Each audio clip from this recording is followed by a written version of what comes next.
This is what the Lord said to me, Go and buy a linen loincloth and put it on, but do not wash it. So I bought the loincloth as the Lord directed me, and I put it on. Then the Lord gave me another message. Take the linen loincloth you are wearing, and go to the river Euphrates.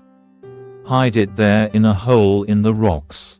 So I went and hid it by the Euphrates as the Lord had instructed me. A long time afterwards the Lord said to me, Go back to the Euphrates and get the loincloth I told you to hide there. So I went to the Euphrates and dug it out of the hole where I had hidden it. But now it was rotting and falling apart. The loincloth was good for nothing. Then I received this message from the Lord. This is what the Lord says. This shows how I will rot away the pride of Judah and Jerusalem. These wicked people refuse to listen to me. They stubbornly follow their own desires and worship other gods. Therefore, they will become like this loincloth, good for nothing. As a loincloth clings to a man's waist, so I created Judah and Israel to cling to me, says the Lord. They were to be my people, my pride, my glory, and honor to my name. But they would not listen to me. So tell them, This is what the Lord, the God of Israel, says, May all your jars be filled with wine. And they will reply, Of course. Jars are made to be filled with wine. Then tell them, No, this is what the Lord means.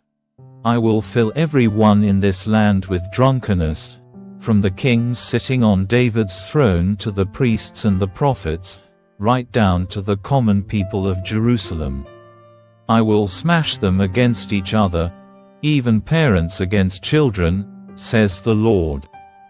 I will not let my pity or mercy or compassion keep me from destroying them. Listen and pay attention. Do not be arrogant, for the Lord has spoken. Give glory to the Lord your God before it is too late. Acknowledge him before he brings darkness upon you, causing you to stumble and fall on the darkening mountains. For then, when you look for light, you will find only terrible darkness and gloom. And if you still refuse to listen, I will weep alone because of your pride. My eyes will overflow with tears, because the Lord's flock will be led away into exile. Say to the king and his mother, Come down from your thrones and sit in the dust, for your glorious crowns will soon be snatched from your heads. The towns of the Negev will close their gates, and no one will be able to open them. The people of Judah will be taken away as captives. All will be carried into exile. Open up your eyes and see the armies marching down from the north. Where is your flock, your beautiful flock, that he gave you to look after? What will you say when the Lord takes the allies you have cultivated and appoints them as your rulers? Pangs of anguish will grip you, like those of a woman in labor. You may ask yourself, Why is all this happening to me? It is because of your many sins. That is why you have been stripped and raped by invading armies. Can an Ethiopian change the color of his skin? Can a leopard take away its spots? Neither can you start doing good, for you have always done evil. I will scatter you like chaff that is blown away by the desert winds. This is your allotment, the portion I have assigned to you, says the Lord, for you have forgotten me, putting your trust in false gods. I myself will strip you and expose you to shame. I have seen your adultery and lust, and your disgusting idol worship out in the fields and on the hills. What sorrow awaits you, Jerusalem? How long before you are pure? This message came to Jeremiah from the Lord, explaining why he was holding back the rain. Judah wilts. Commerce at the city gates grinds to a halt. All the people sit on the ground in mourning, and a great cry rises from Jerusalem.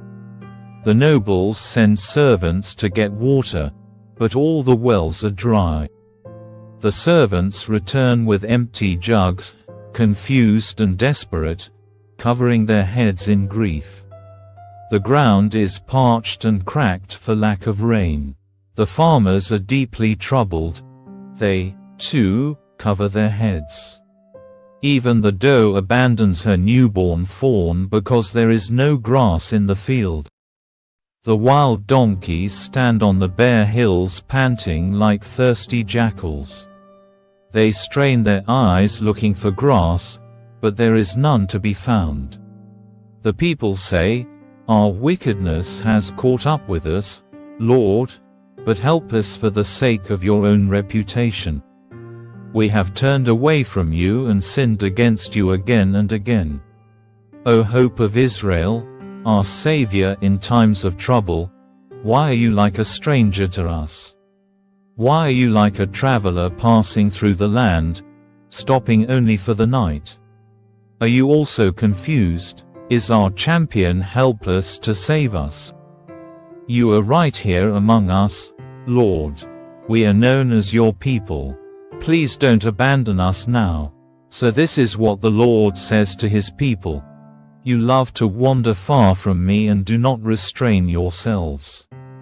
Therefore, I will no longer accept you as my people. Now I will remember all your wickedness and will punish you for your sins. Then the Lord said to me, "Do not pray for these people anymore. When they fast, I will pay no attention. When they present their burnt offerings and grain offerings to me, I will not accept them.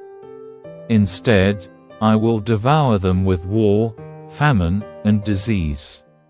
Then I said, "O sovereign Lord, their prophets are telling them, all is well, no war or famine will come. The Lord will surely send you peace." Then the Lord said, "These prophets are telling lies in my name.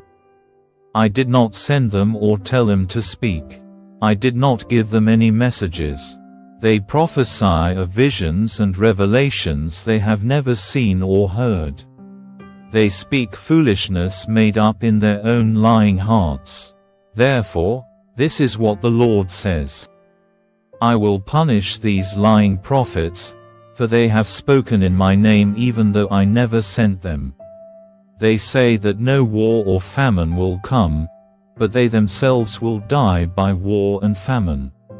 As for the people to whom they prophesy, their bodies will be thrown out into the streets of Jerusalem, victims of famine and war.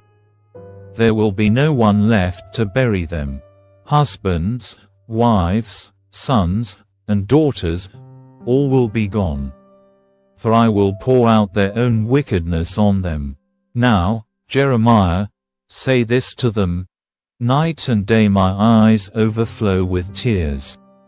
I cannot stop weeping, for my virgin daughter, my precious people, has been struck down and lies mortally wounded. If I go out into the fields, I see the bodies of people slaughtered by the enemy. If I walk the city streets, I see people who have died of starvation. The prophets and priests continue with their work, but they don't know what they're doing. Lord, have you completely rejected Judah? Do you really hate Jerusalem? Why have you wounded us past all hope of healing? We hoped for peace, but no peace came. We hoped for a time of healing, but found only terror. Lord, we confess our wickedness and that of our ancestors, too. We all have sinned against you. For the sake of your reputation, Lord, do not abandon us. Do not disgrace your own glorious throne. Please remember us, and do not break your covenant with us. Can any of the worthless foreign gods send us rain? Does it fall from the sky by itself? No, you are the one, O Lord our God. Only you can do such things. So we will wait for you to help us.